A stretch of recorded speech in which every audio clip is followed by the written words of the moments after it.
నమస్కారం, NS news కి స్వాగతం. నా పేరు ఉషా. ముందుగా ముఖ్యాంశాలు. ఆదిలాబాద్లోని నలంద కళాశాలలో కేంద్ర ప్రభుత్వం ఆధ్వర్యంలో one nation one election Viksit Bharat youth parliament 2 రోజుల అభిప్రాయ సేకరణ కార్యక్రమాన్ని చేపట్టారు.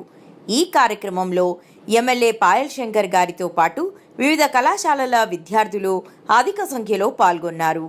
ముందుగా వివేకానంద చిత్రపటానికి పూలమాలలు వేసి నివాళులర్పించారు. ఆ చట్టాలని ఆరోగ్యమైనటువంటి పరిస్థితుల్లో కొన్ని చట్టాలు మనం తయారు చేసుకున్నాం. మార్పులకు అనుగుణంగా పార్లమెంట్లో చట్టాలు అనేది కొత్తగా తయారు చేస్తూ వస్తున్నారు. అది రాష్ట్ర శాసనసభ కావచ్చు, దేశ పార్లమెంట్లో కావచ్చు. ఈ దేశానికి గొప్ప పరిపాలన కావాలి, ఈ దేశ ఆర్థిక వ్యవస్థ గొప్పగా తయారు కావాలి. ఎక్కడో ఏ మూలలో ఉండి మనం గతంలో 20 సంవత్సరాల క్రితం 15 సంవత్సరాల క్రితం మన దేశ ఆర్థిక వ్యవస్థ 11-12వ స్థానంలో ఉంది. ఈరోజు దేశ ఆర్థిక వ్యవస్థ 5వ స్థానంలో ఉంది. త్వరలోనే 3వ స్థానం కోసం ప్రపంచంలో భారతదేశంలో ఉన్నటువంటి అవకాశాలు అభివృద్ధి కావాలని ప్రపంచ దేశాలన్నీ కూడా అభివృద్ధి చెందిన దేశాలన్నీ కూడా మన దేశం అభివృద్ధి. గతంలో భారతదేశం వేరు, ఈరోజు భారతదేశం వేరు.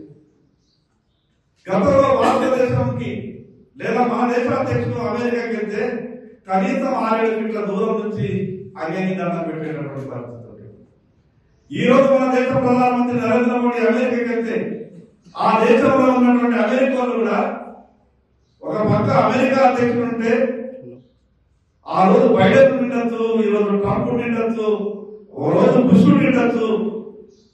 కానీ పక్కన ఉన్నటువంటి అమెరికా అధ్యక్షుడికి అంత ఆ దేశంలో ప్రజాభిమానం లేదు. ప్రజల్లో వాళ్ళు రోడ్డు వెళ్తుంటే, సమావేశాలు పెడుతుంటే మన దేశ ప్రధానమంత్రి గురించి మన దేశంలో వాళ్ళు అక్కడ ఆ దేశంలో ఎంత గొప్పగా మోడీ మోడీ మోడీ అని మాట్లాడితే ట్రంప్కు అర్థం కాలేదు. ఇంత ఈ రకమైనటువంటి ప్రజాదరణ ఉంటుందా, మేము కూడా ప్రపంచానికి నాయకత్వం వహిస్తున్నాం కదా, ఈ ప్రపంచంలో మా దేశమే ముందుంది కదా, ఒక వ్యక్తి పేరు మీద ఈ దేశం యొక్క గొప్పతనమా వారు మాట్లాడుతున్నటువంటి తీరు ప్రపంచ దేశాల మీద ఆలోచనపడ్డాయి. అన్ని రకాలలో మనం ఈరోజు ముందున్నాం. ఏ విషయంలో మనం ఇంకా వెళ్ళలేము.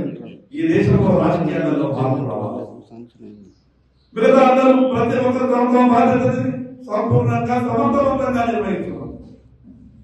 ఈరోజు షెకావత్ అమ్మాయి మాట్లాడుతూ దేశ ఆర్థిక వ్యవస్థ ఏ రకంగా బాగుపడుతుంది, వన్ నేషన్ వన్ ఎలక్షన్ ఉంటే ఈ దేశంలో ఉన్నటువంటి పరిస్థితులు ఏ రకంగా ఉంటాయి అంటే అంత గొప్ప అవగాహనతో మాట్లాడుతున్నటువంటి అమ్మాయి నాకైతే నిజంగా ఆమె పార్లమెంట్ సర్వీసులు మాట్లాడుతున్నాను అన్నట్టు అనిపించింది.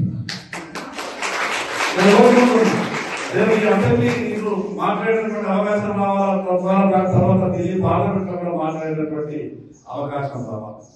చాలా మంది అంటారు పాతతరం రాజకీయ నాయకులు అంటే 60 ఏళ్ళు 70 ఏళ్ళు 65 ఏళ్ళు కట్టె పట్టుకొని రాష్ట్రంతో రాజకీయాలు చేసేటటువంటి పరిస్థితి.